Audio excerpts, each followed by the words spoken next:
Whenever you're ready? Go, yeah. Good? Okay. Good morning and welcome to Bay Ridge, Brooklyn. I know this pier very well because I am a proud NYC Ferry captain.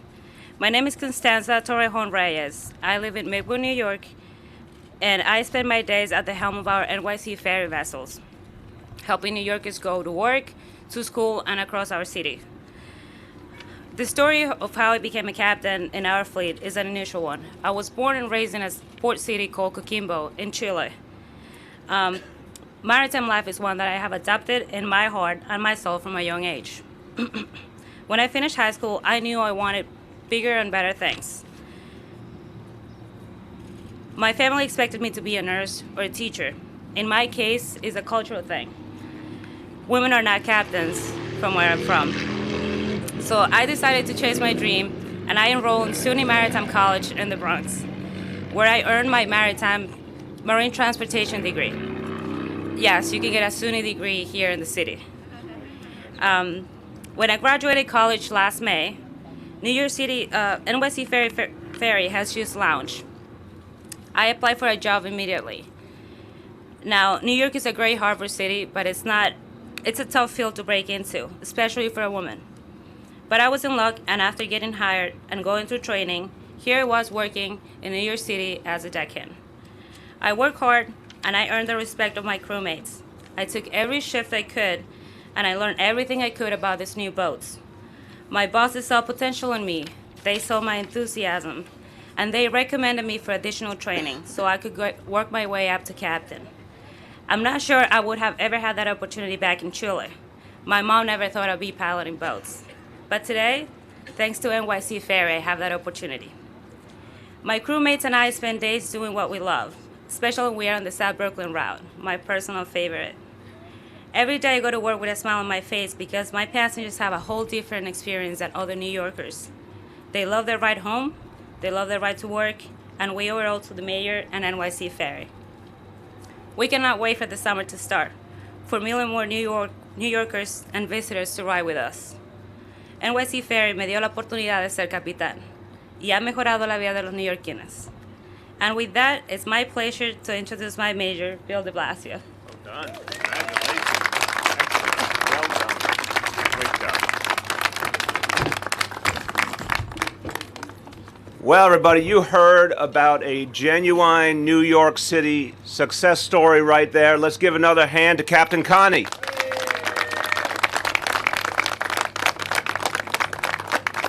And I'm going to state the obvious for all the girls and young women who aspire to occupations that they've been deprived of, that they've been kept out of. Here's another great example of a trailblazer. It says, yes, you can. Si se puede. Congratulations, Captain Connie. Thank you.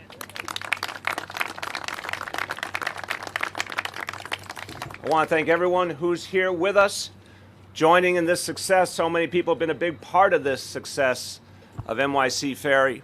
A special thank you to Cameron Clark, Vice President General Manager of Hornblower. Let's thank everyone at Hornblower for their good work.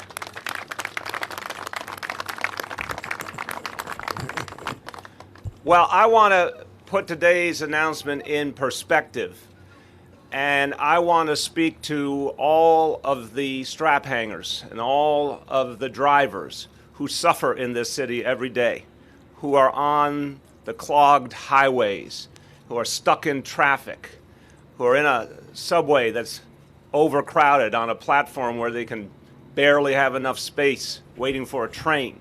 All those New Yorkers every day are struggling. They need new solutions. They need new options. And they feel, I think, a lot of them the same way I felt. How are we not taking full advantage of all that's around us? Our waterways. This is a key to a future of New Yorkers being able to get around more easily and being able to have the kind of choices that they deserve for the thing that really decides so much of your life, getting from point A to point B. If you don't have access to transportation that works, you don't have access to education, you don't have access to jobs, you certainly don't have the quality of life you deserve. So all the folks that are frustrated with their commute each day, here's a new option that's getting stronger all the time, NYC Ferry. And like so many ideas, this started as a dream. We honestly didn't know how it would work out until we tried it.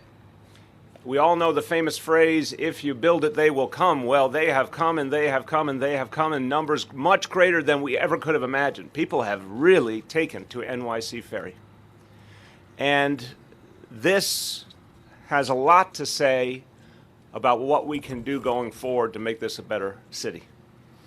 Today, we want to give you an update that honestly surprises all of us. We had no projection for anything like this, but the response to NYC Ferry has been overwhelming. So we thought the most we could possibly see with the existing lines was about 4.5 million riders a year. Now we have a new projection. In just the next few years, that number will double to 9 million riders a year. A big success. Congratulations to all.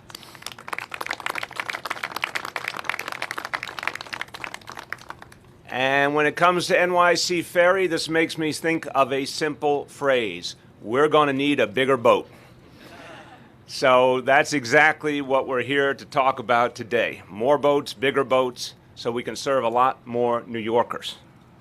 We have put in the new executive budget $300 million in capital funding over the next few years. And it'll allow us to do a number of things. It'll allow us to immediately increase service this spring and summer. Because we saw what happened last summer. Demand was astronomical. So we're going to be able to increase service right away and cut wait time in the process. We're going to be doubling the size of our fleet. And there's going to be a lot more of the bigger boats that allow us to get a lot more people where they're going and reduce the waits, reduce the lines. We also are going to be improving the piers and the docks so that people can get on and off the boats more easily. All of this is needed because we have a success story here. And what we've seen is people in neighborhoods all over the city that were underserved. Talk to people in the Rockaways, talk to people in Astoria, talk to people in Red Hook, and here in Bay Ridge. Places where they didn't have enough options that now are enjoying NYC Ferry. It's a game changer for them. So this has been great so far. We're really looking forward to this summer when we reach a truly underserved neighborhood, Soundview in the Bronx. We think it's going to be crucial not only to helping residents of Soundview to get around, but also to opening up real economic opportunity in that community.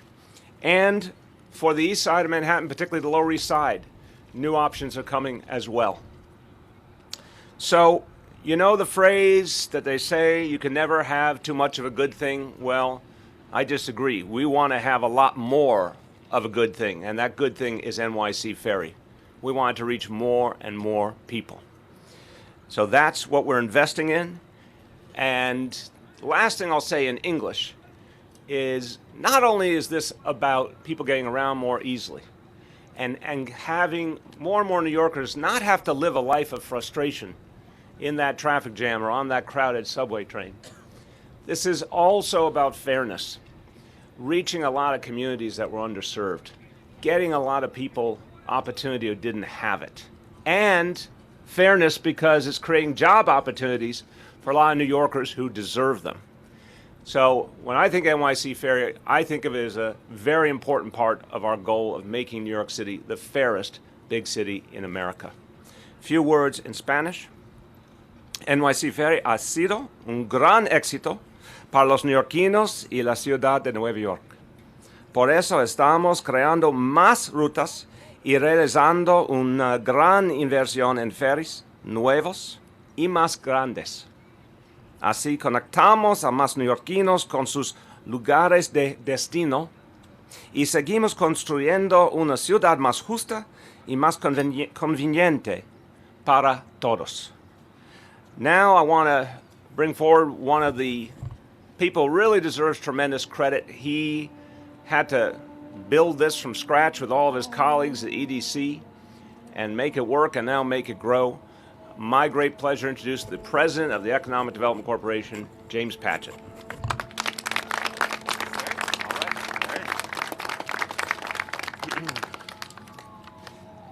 are you? Good morning. Thank you, Mr. Mayor. This is a great day. I mean, it's a beautiful day for a ferry ride, at least, right? So I want to thank the mayor. I want to thank Captain Connie. It's a really inspirational story when we heard it the first time, and every time I hear it, I think it's pretty awesome. And I'm thrilled that she's about to learn to pilot the Rockaway route, which is a great next step in her career, which is the most challenging route we have on the system. Just demonstration of her career trajectory. And I want to thank the council members here to support this, and all of the elected officials here from the area who've been huge supporters of this system, and really across the city. And I also, as the mayor said, I really want to thank my team at EDC who have been fantastic throughout this process. I know it has been a wild ride, literally, and you guys have done an amazing job pulling this together. Okay, so I just want to add a few more details to what the mayor identified. So there are two tracks here: what we're planning for this summer and the big picture for the future of the ferry system. So first I want to talk about this summer. So after last summer's crazy ridership, we decided to add more vessels. So we ordered three larger vessels, three 350-person boats, which will start to come online this summer. So all three of those 350-passenger vessels will be arriving over the course of the summer. We're also reducing headways, which means the time between ferries, to an average of 25 to 30 minutes. When you reduce headways, it means more reliable service, because people, if they miss one boat, they can get on another vessel more quickly. It also means that there's more overall service, because vessels are coming more frequently. We're also launching a new express service from Pier 11 to the Rockaways. So that is in addition to the service that we're also adding additional capacity at the Brooklyn Army Terminal. So that'll help us double capacity on the Rockaway route, and will also shorten rush hour trips for our Rockaway passengers. And also, of course, on the beautiful days when everyone is going to the beach. So Hornblower is also adding staff to places like Pier 11 and Pier 6 in Brooklyn, which are our two busiest piers. So that'll help with line queuing and all passengers who are always asking questions and just wanting to understand exactly what's happening. And as everyone knows, later in the summer we'll be launching two new routes, the Soundview route and the Lower East Side route, which the mayor referenced. I do want to set expectations, though. On a really crazy, beautiful day in the summer, when it seems like everyone in the city wants to go to the beach at the exact same time, there's still going to be lines. But we are going to be serving a lot more people, and we're going to be getting them where they want to go faster. So now to talk about the big picture and the future of the system. So we based our initial ridership projections on a 2013 study that EDC concluded. And as the mayor said, we projected about 4.6 million riders a year. We've obviously blown those projections out of the water. So that means we need to upsize the fleet in order to serve what is expected to be essentially double the level of ridership we ever projected. We're doing three key things. We're essentially doubling the size of the capacity that we can serve, or exceeding, actually more than doubling the capacity of the service. The exact number of vessels we'll purchase is a little bit up in the air, because it will depend on the exact mix of 150-person vessels versus 350-person vessels. We're still in negotiations with the shipyards, so we don't want to show our hand too much, but the bottom line is we're going to be more than doubling the capacity of the system. And we're going to be adding a lot more vessels, including those larger vessels, to serve more passengers during busy times. We're also going to add more capacity to Pier 11 and the 34th Street hub. So those are two locations where physical infrastructure, where the vessels come in, is actually limiting the number we can have at any given time. So EDC will be completing capital construction work at those ferry landings, so we can bring more vessels in at one time, which is one of the biggest constraints on the capacity of the system. And we're going to need a second home port. We're bringing in more vessels, we need more places to keep those vessels, and we're going to make sure that home port is right in New York City, so we also add more New York City jobs. So it's a lot of work, but we believe our passengers deserve it. They love riding the system, and we want to provide more opportunities for New Yorkers to ride it. So this means thousands more New Yorkers every day, longtime residents of places like Astoria houses and Red Hook houses, and newcomers to neighborhoods like Dumbo and Williamsburg will have better access to jobs, schools, recreation, and all the opportunity this city has to offer. So with that, thank you, and we're turning it back over to the mayor. Thank you, James. Thank you. Thank you very much.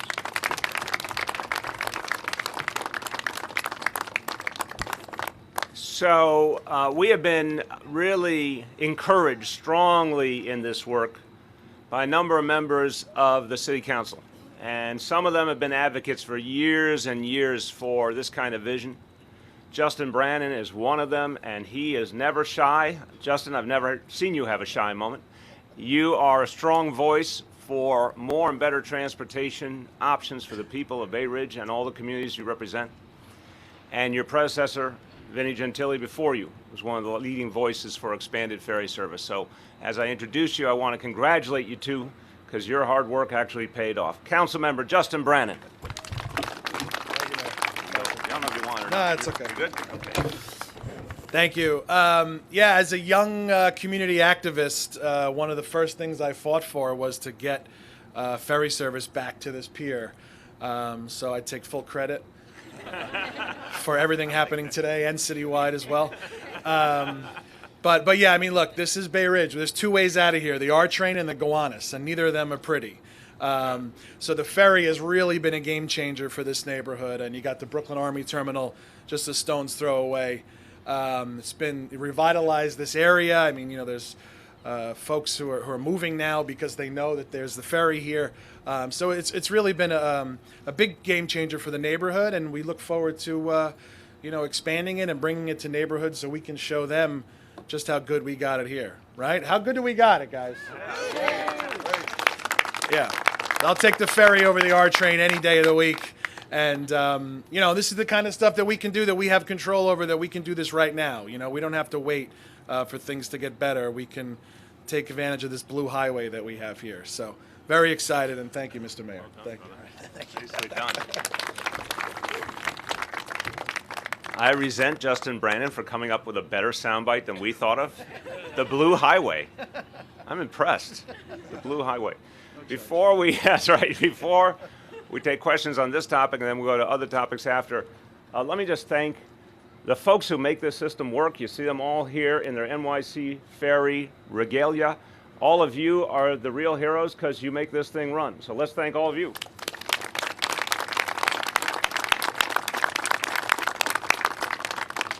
All right, let's take questions on this. Questions on ferries. Yes?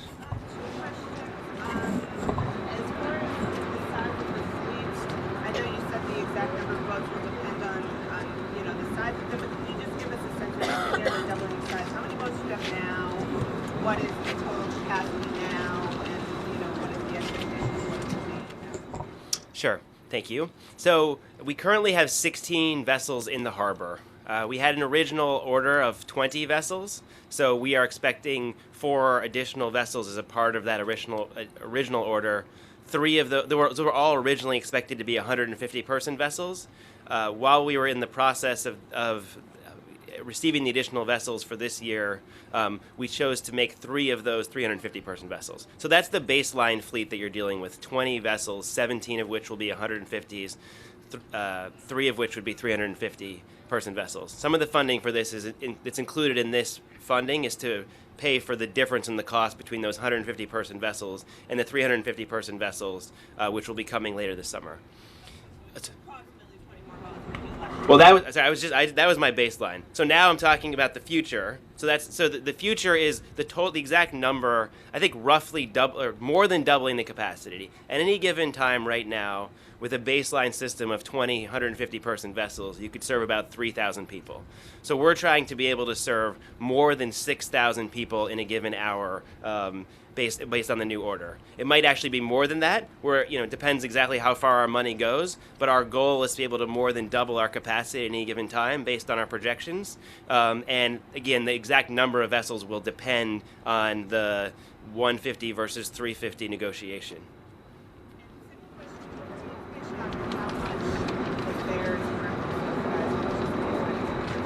Sure. So we still believe we're spending, as our original projection said, about $6.60 subsidy per rider. Based on this this expansion, we're hoping to be right in line with that. But again, that's still a little bit dependent on the exact schedule and the types of vessels we procure. But we have generally, that's consistent with other types of transit, like long-haul bus service and Long Island Railroad, roughly the cost of subsidy for those types of service. Yeah.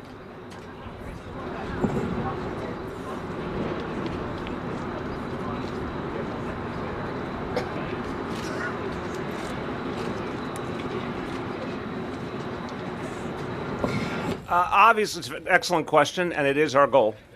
Obviously, we've had other fish to fry with the MTA.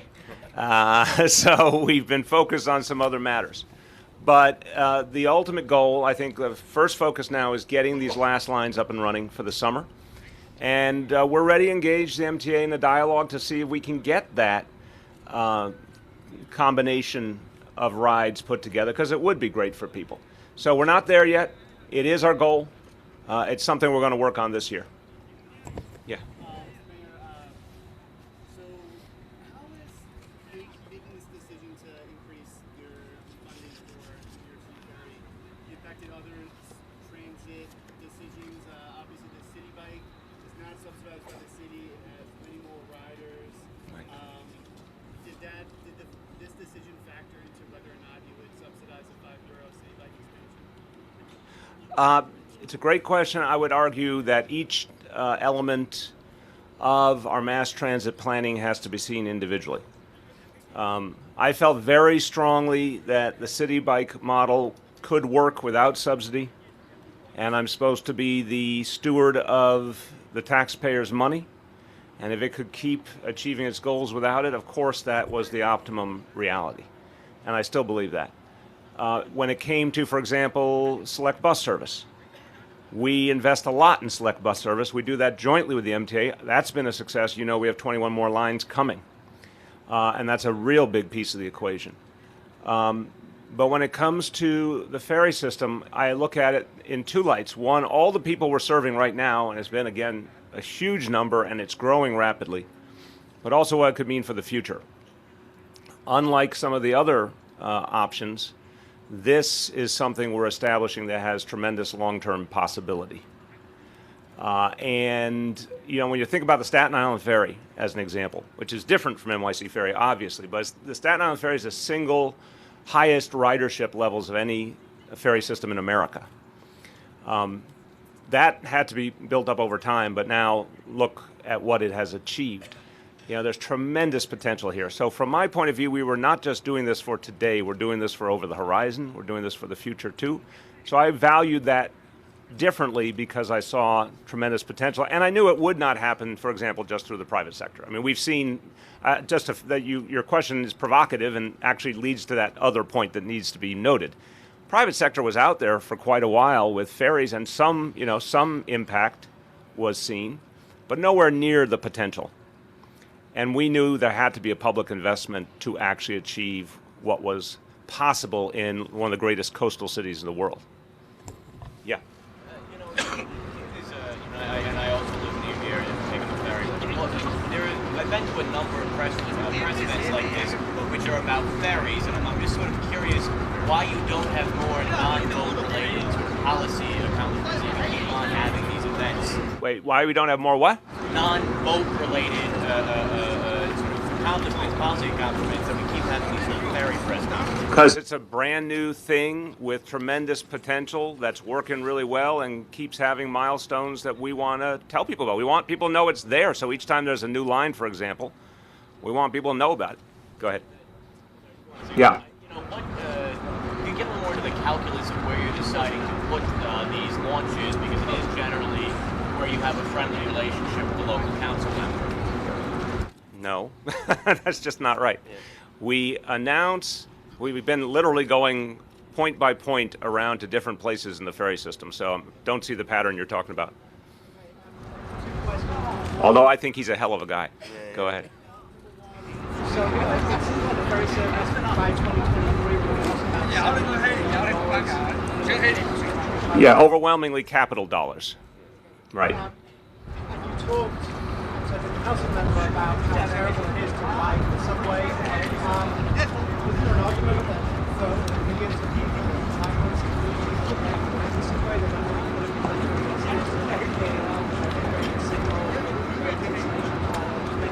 Nope. You could say it, but I'll tell you why I disagree. We have to do both.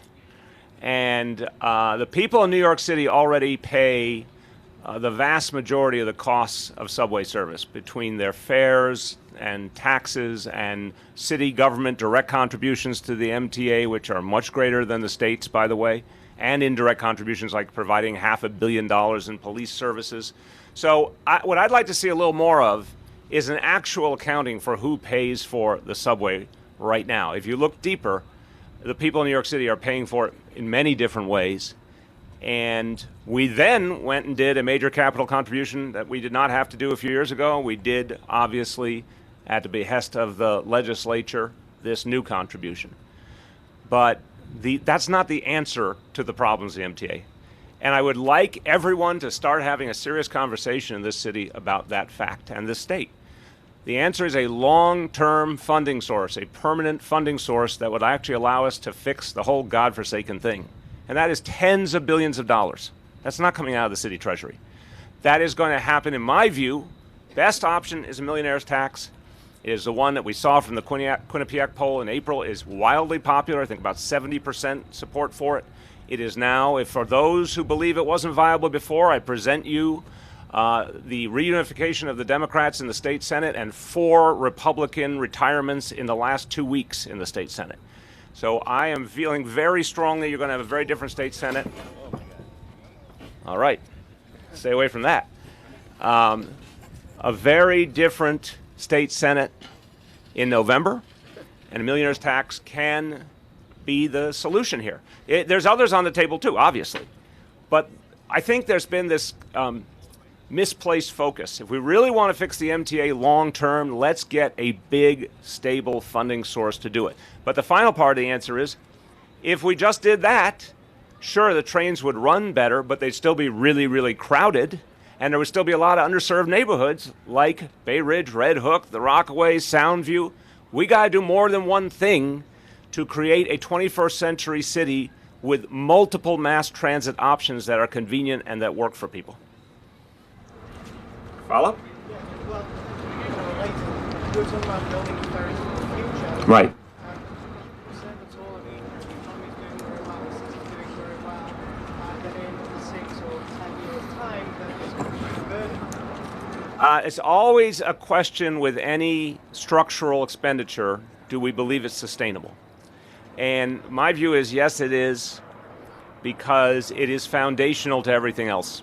You know, a working economy requires good mass transit.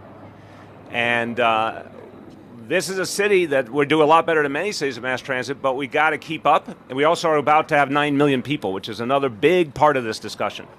If we were planning for a city that wasn't changing, you could have one conversation, but we're about to pick up an additional population in the next 10, 20 years, about the size of the population of Staten Island. We're going to add that into New York City. And we need more and better options for people to get around. And that will make the economy work. The absence of them will really hurt the economy. So that's where it becomes sustainable, in my view. If you sustain a strong economy, all other things are possible. Gloria.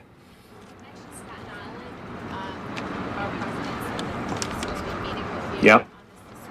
Are you moving towards an agreement or a deal to bring NYC Ferry there as well? So Borough President Otto's been very insistent over numerous conversations. He's offered us different configurations of how it can be done. James has talked with him as well. I'm sticking to what I've said all along. Once the Lower East Side route and the Soundview route are up and running this summer, we will have a good look at the whole system and how it's worked.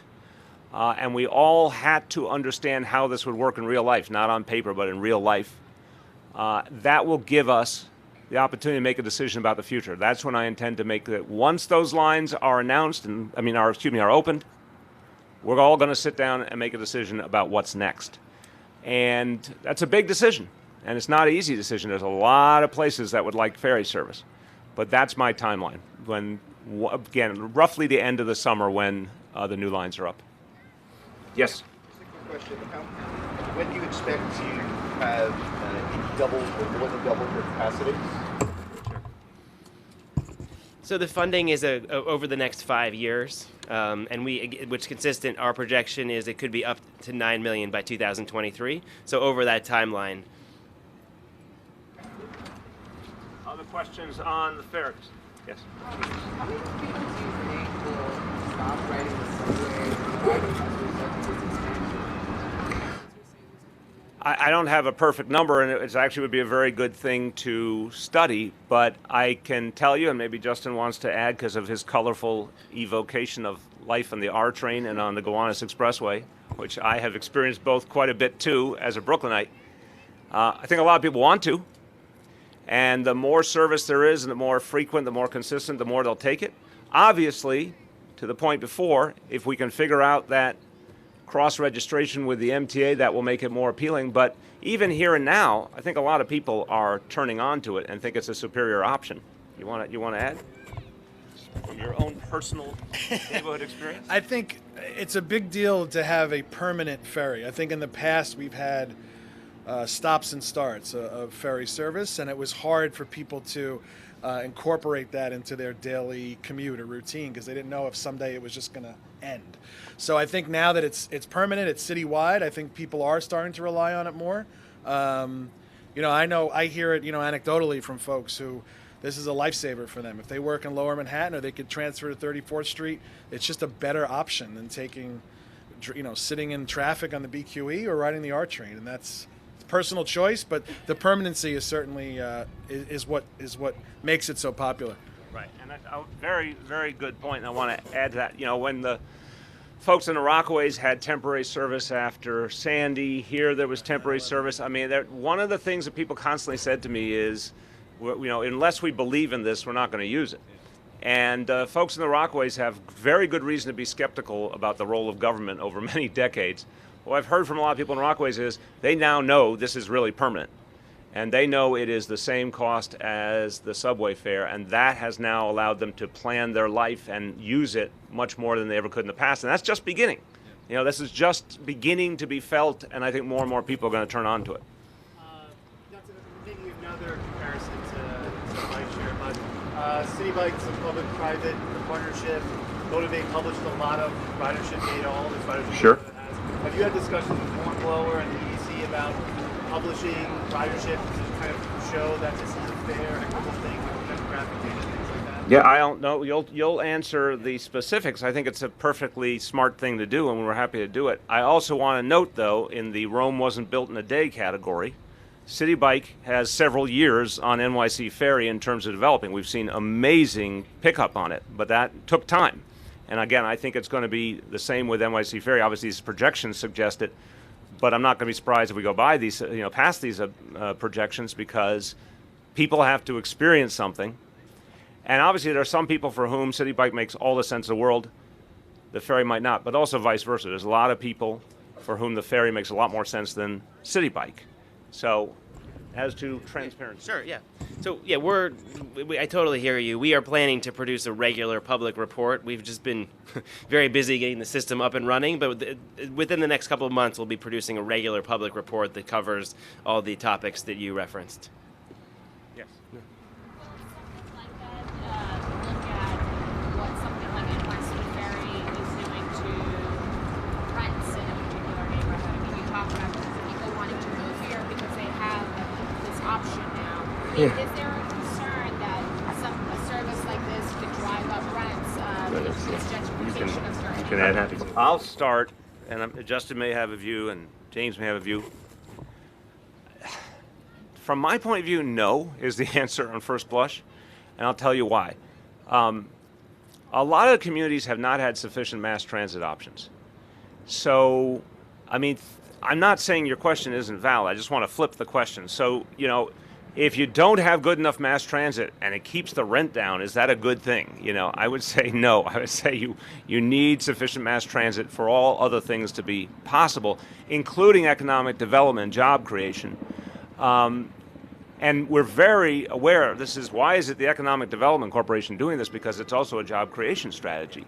So it's a perfectly valid question, but I would argue the combination of providing transportation in a lot of places that are underserved, the job creation that we think is going to come from it, because it does make sense for employers to be near this kind of option, and the fact that we desperately need more mass transit. I mean, it wasn't long ago the subways were not overcrowded. It wasn't long ago Marcia and I go back a ways, I'm going to point to you, where they were begging people to get on the subways. And now, you can be in the subway, obviously famously the L train, and you wait 3 and 4 trains to go by because you literally can't get on. That's not a supportable situation. Like, you can fix the signals, that'll help a lot, obviously. But it says we need more options. So for all those reasons, I would say not that the question of could rent go up does not compare to those considerations. We have not studied it to the best of my knowledge. We'll keep an eye on it, but I think those other things are more fundamental. I could just add two points. One is we can't shy away as a city from making neighborhoods better. I mean, people embrace transit and parks and other things that come to their neighborhoods, and they make their neighborhoods better and their quality of life superior. People are excited when we come invest in parks. The first question when we build a new park or bring a new transit system is not, is my rent going to go up? It's, how can I get on it? How can I use the park? And the second point I would make is one of the biggest economic costs people spend is the amount of time they are commuting. All the signs are blowing over. So one thing we need to work on. Yeah. Ferry system we got. Signs we got work on. Yeah. Okay. So I think my experience has been that passengers are saving up to an hour of commuting time. So that is an additional hour either at the office, an additional hour or an hour less of childcare, or however you want to use that time. That's a really big economic impact in people's life, and it's impossible to disaggregate the impacts on rent. But I think the impact on the reduced commuting time is so significant an economic impact in people's lives that it far outweighs any impact on rents. Got anything to say, wise man? I like to refer to the R train in Bay Ridge as hipster kryptonite.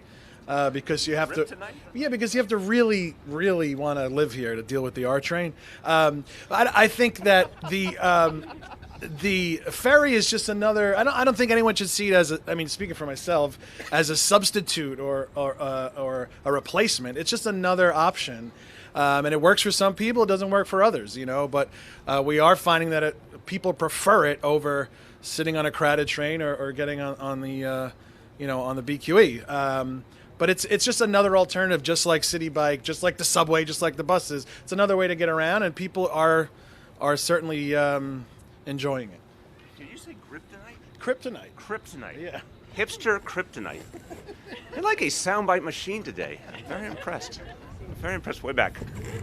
Take us through the math of how you got to 9 million. The press release says that you originally thought 4.6 once all 6 routes were out, and you've had 3.7 million the first year. How do you get to 9 million? Sure, happy to. So we're almost exactly 1 year into the ferry service. We have had close to 4 million riders already. We were projecting 4.6 million riders at fully operating system, which was several years from now was the original projection. We expect to well exceed that in this coming year, when we will not even have 2 of the routes up for the full year. So just to give you a sense of where we are. So then what we did was we took the baseline growth that we have experienced, the new baseline level of ridership based on the new information, and we applied a growth rate based on the historical evidence of what the East River ferry ship ridership has grown year over year, and that's how we came to the ridership estimate. Obviously, it's we don't know exactly what it's going to be. That's the best data that we have, but based on we actually, if anything, I wouldn't be surprised to see it be higher because the level of we're using this baseline under the assumption that is actually the baseline, but I also expect, as related to the questions on MTA, that as people view this as a more permanent transit option, people will choose to switch and make it a more part of their reliable commute. So I actually expect the baseline number to grow inherently on top of the natural growth rate.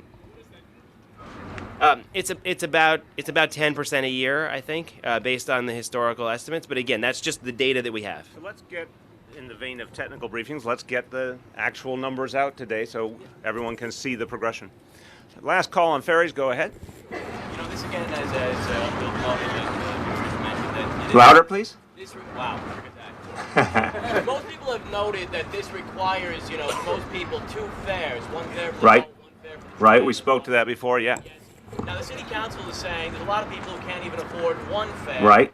and generally the subway carries more people, Mm-hmm. and it requires a lower level of subsidy. Mhm. So how do you justify sinking more and more money into boats while there's a lot of people who can't take the train? Okay. So first let me say, sometimes good news is just good news.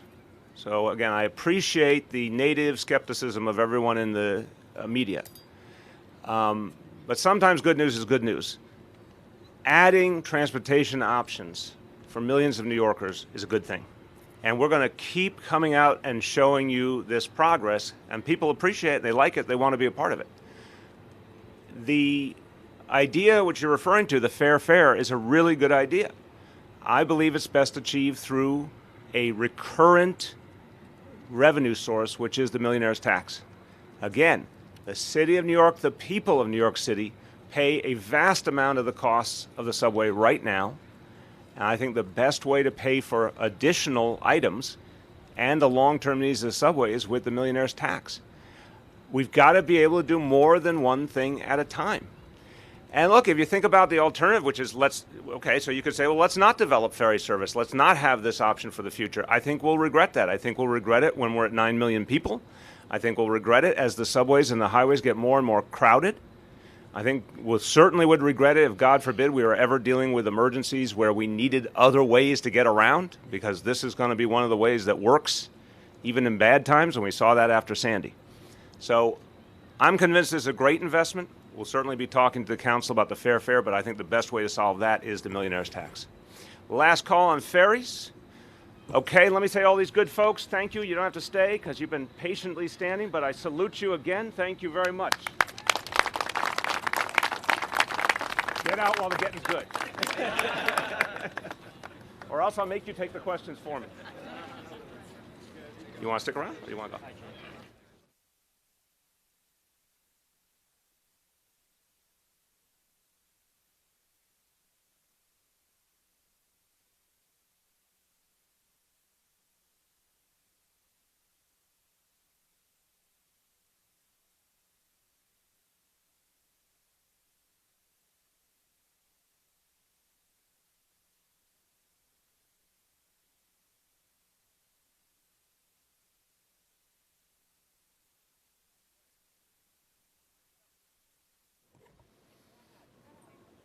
All right, we are going to go to other topics. Yes. Mr. Mayor, so the EFTA recently released its bus action plan that relies heavily on the city's cooperation for route design, but also importantly, which MTA Court highlighted the city of properly enforced bus speed. Right. Have you looked over the plan and what did you make the recommendations that the city's? My broad understanding of the plan, I agree with it. And we want to see more and better bus options. Obviously, that's why we're investing in 21 new select bus service routes. And we believe that there needs to be enforcement in those lanes. Now, the bus cameras, the bus lane cameras are an important part of that too. So we want to work to make sure that is all it should be. But NYPD will absolutely, has been and will be playing a central role in that as well. Marcia.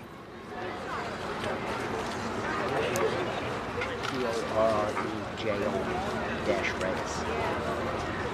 Stands. It's an N. That's a dash. Reyes. That's an N. That's how you spell it.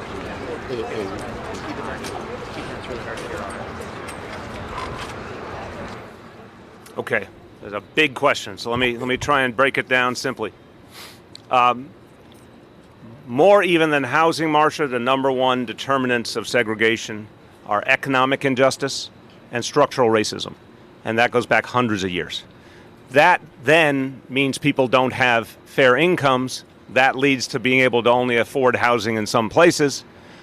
So all of that then leads us to the schools, which is the point I've been trying to make. If folks who start the discussion at schools are missing all the root causes, all the foundation.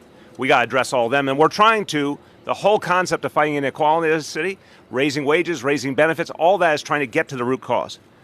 The second thing I'd say is to create more diversity in schools, we should not rely on busing. Busing did not work. and created a lot of division, needless division, and did not even address the underlying concern of parents of all backgrounds, which was the quality of the schools. The Equity and Excellence Vision says we have to raise up all schools. We have to improve schools across the board with a huge amount of investment and different policies and approaches. I think as we do that, Marcia, you're going to see parental choices start to change. If you know the school down the block is a great school, you're not going to go look elsewhere. But a lot of parents didn't feel they had a good option locally. I also say I've not read the study yet, but I want to caution, parent choosing a school that's not their own school does not mean they're going to an entirely different demographic community, and doesn't mean their kid stays in that school. So there's a lot of questions we have to play out about that. But the bottom line is we want to diversify our classrooms more and more. We have some great examples that are starting to work. What happened on the west side of Manhattan, what's happening on the Lower East Side, so that's districts 3 and 1. These are major new diversification plans that are really working. I look forward to us taking those models all over the city and more kids learning in diverse classrooms. I think we can make a big step forward. But we can't solve the problem through the schools alone. And if we try and solve the problem without improving the schools, we actually will not be getting where we need to be.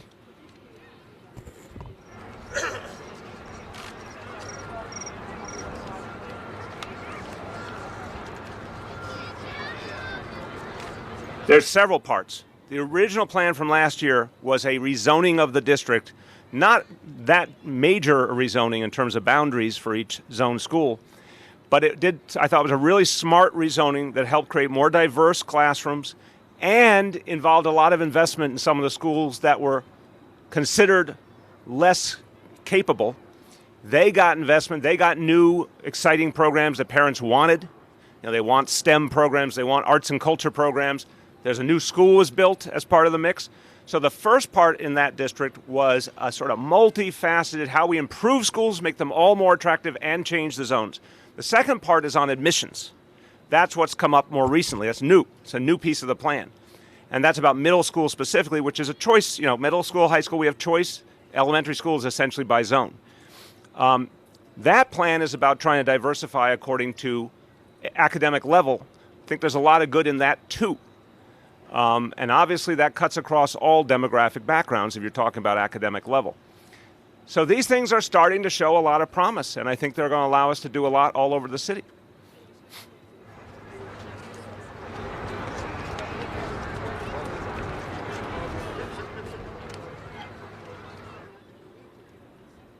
Okay, hold on. Too many pieces. I apologize. But I got to give you an answer to each one, and I want to get some other people in. So I'll answer that one. I'll come back to you on the second one. On the question of the court decision, we're reviewing it, and we'll, after doing a review, come forward and tell you what the next step is. But I'm not going to project something until we've really thoroughly considered the decision. Okay, over here.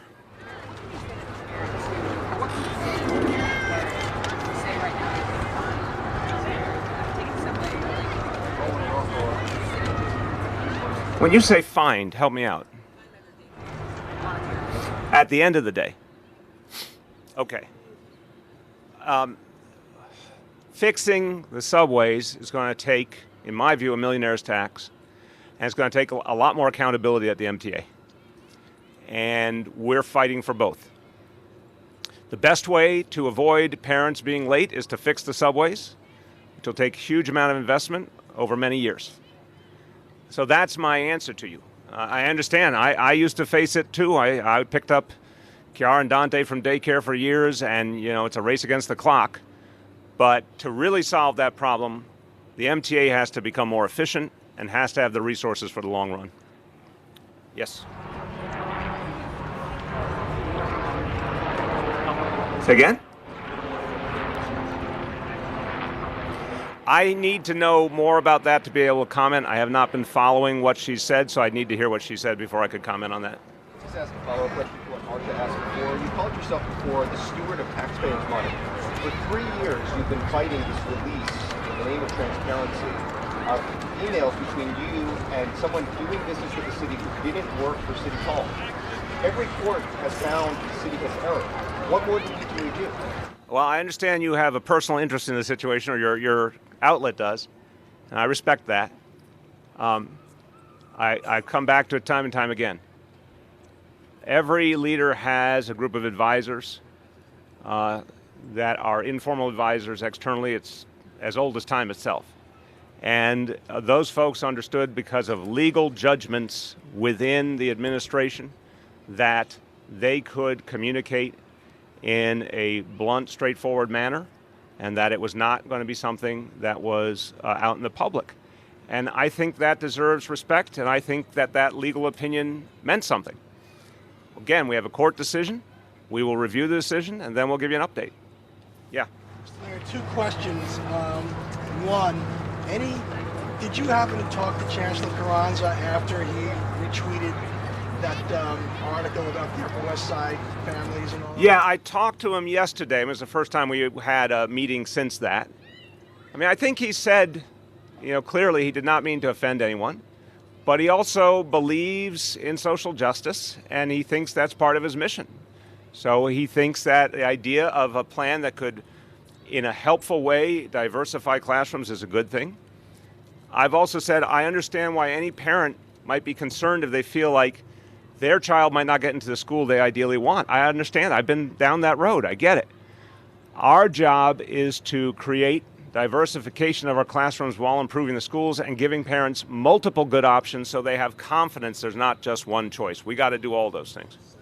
The Riders Alliance and many transit advocacy groups, I know the plan right now is when the L shut down, they're going to have buses running on 14th Street at peak period times. However, they say that's not good enough. It's got to be 24 hours a day, 7 days a week. Because the L train ran 24 hours a day. Yeah, well, we think there's obviously a difference between rush hour and the other times of the day. I mean, I really respect these advocates, and their job is to fight for their position.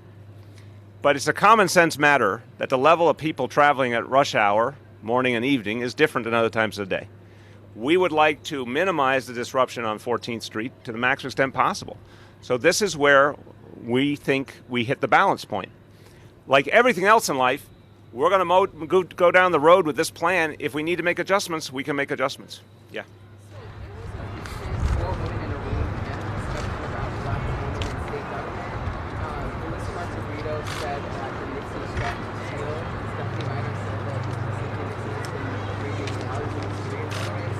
Wait, I couldn't hear the last part. So Melissa said what? I don't know what that is. What is the Nixon effect? Well, basically, they're saying that Cynthia Nixon has been pushing the government to the left. That it's been having to measure the race. Stephanie Miner said that she's brought out of experience the race. Now that it's been 6 weeks since she announced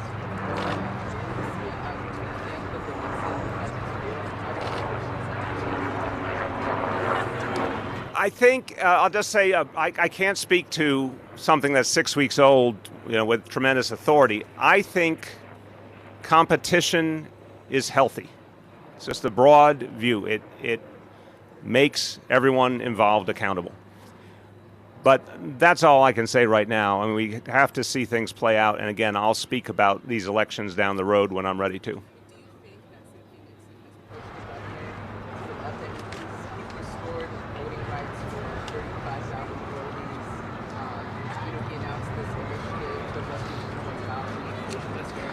Well, yeah.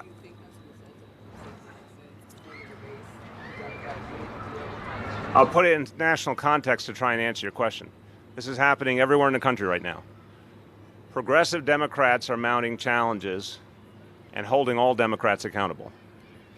And it is, and we saw it in the 2016 elections, we're seeing it now even more, that those challenges cause Democrats to have to be accountable to the values of Democratic voters.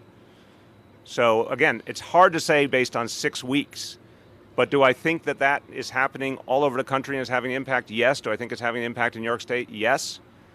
Let's see it play out some more before we can give a more definitive answer. Right here at first, I'm sorry. Mr. Mayor, I have 2 questions. First, do you have a comment on the charge brought today against the driver who drove 2 Pittsburgh slowed down the interchange? Yeah, and I want to emphasize, first of all, I'm not a lawyer. And I respect all of the legal complexities. But as a citizen, as a father, I think it was the right thing to do. And I said back at the time I could not understand why she wasn't arrested. There's no reason she should have been driving. And we need to reform our state laws to stop that from happening again in the future. So it's not going to bring those kids back, but at least it shows that there's going to be some accountability. Go ahead.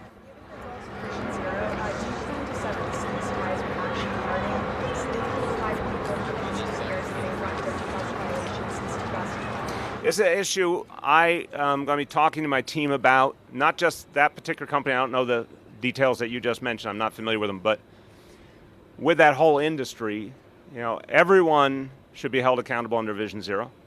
So I do want to look at all the tools we have, and it's something we'll be coming back with an updated policy on. Okay, wait, hold on, way back. Behind? Were you ready? Oh, no. You're good? Okay, hold on. He had his hand up a minute ago. Go ahead. Can you just touch on the party boat situation? On the what? I'm sorry? The party boats, the grief boats being removed from Sheepshead Bay, and how some residents in Sunset Park may be upset about a couple of the boats being relocated in the Brooklyn Army Terminal this September. I am not familiar with all the details. I can only tell you the general concept, which is that where you have a party boat that comes back at night and it's in a residential area and there's a lot of noise and disruption, we want to find a way to stop that and have a better alternative. And that's what I said last year we would endeavor to do. You got to find the alternative location. You got to make sure it doesn't make the same problem happen somewhere else. But, the Sheepshead Bay situation was particularly bad for the surrounding community. So we're going to keep making those adjustments till we get it right. I'm not familiar with the exact locations and logistics, but that's what we're going to try and do. Yeah.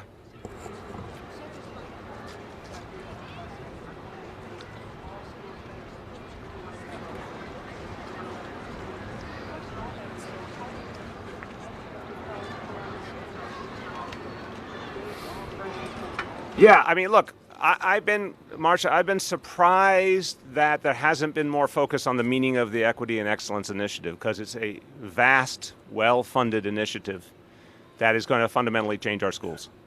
So there is the answer, in my view, to setting the stage for more diverse classrooms that also are high quality. We already have been making these investments for years, and we got to go deeper. But yeah, I believe we can fundamentally change the rules of our school system and make a lot more of our schools, ultimately all of our schools, ones that parents would be comfortable and proud to send their kids to. And I think that is also going to help immensely in creating more diverse learning environments. What do you think of President Trump being nominated?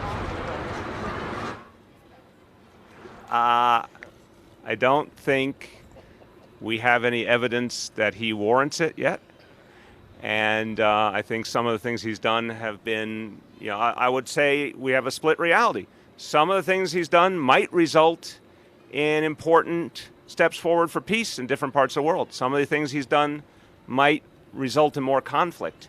It's just way too early to tell. Out of being a firefighter, and you quoted your comments about Mr. Hassan saying, basically, right. There's a second chance, one distinction to qualify you. You may or may not have to be specifically on his case, but I'm also wondering more broadly, do those comments apply to everyone? Every case is individual. I'm not going to speak to that one because it is a subject of litigation. Every case is individual. There's often more than... Look, I get that you guys have stories to write and you take someone's word for it, but typically there's a lot more to each case. So I believe in giving people second chances, but there are some limits. All right, we're about to wrap up. I'm going to do two more. Go ahead.